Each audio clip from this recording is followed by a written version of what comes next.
Hi. Thursday morning வழக்கம் போல் காலையில் 4 மணிக்கு எந்திரிச்சு வாசலில் இந்த மாதிரி அகல் விளக்கெல்லாம் ஏற்றி வச்சு பிரம்ம முகூர்த்த பூஜையும் இன்றைக்கி நல்லபடியாக பண்ணி முடிச்சிட்டேன். இன்றைக்கி தேவேஷ்க்கு ஸ்கூல் இல்லை அப்படின்றதுனால லஞ்ச் கொஞ்சம் லேட்டாக ப்ரிப்பேர் பண்ணலாம் அப்படின்னு சொல்லிட்டு இருந்தேன். ஆனால் தேவேஷ்க்கு ஸ்கூல் தான் இல்லை. இன்றைக்கி பார்த்திங்கன்னா சிலம்பம் டெமோ இருக்குதுன்னு சொல்லிட்டு காலையில் 5:45க்கெலாம் கிளம்பிட்டான். சரி, அவருக்கும் ஆஃபீஸ்க்கு ஏதாவது லஞ்ச் பண்ணலாம் அப்படின்னு சொல்லிட்டு வெறும் சாதம் மட்டும் வடிக்கலாம் அப்படின்னு சொல்லிட்டு தான் காலையில் அந்த வேலையை பார்த்துட்டு இருந்தேன். துணி பார்த்திங்கன்னா 2-3 நாளாக மடிக்கவே இல்லை. எல்லாமே அப்படியே இருந்துச்சு.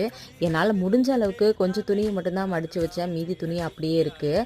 ஏன்னா ஸ்ரதன் எந்திரிக்கிறதுக்குள்ளே ஓரளவுக்கு வேலையெல்லாம் முடிச்சிடலாம் அப்படின்னு சொல்லிட்டு அவன் எந்திரிக்கிறதுக்குள்ளே எல்லா வேலையும் பண்ணிட்டு இருந்தேன். இன்றைக்கி மார்னிங் பார்த்திங்கன்னா கொஞ்சம் ஸ்லோவான மார்னிங்காக தான் எனக்கு இருந்துச்சு. உங்களோட மார்னிங் எப்படி இருந்துச்சு அப்படின்றத மறக்காமல் கமெண்ட்டில் சொல்லுங்கள். பசங்களுக்கு ஸ்கூல் இல்லை அப்படின்னாலே நான் ரொம்ப டல்லான மாதிரி ஆயிடுறேன். நீங்களும் அப்படி தானா அப்படின்றத மறக்காமல் கமெண்ட்டில் சொல்லிடுங்க. தேங்க்யூ.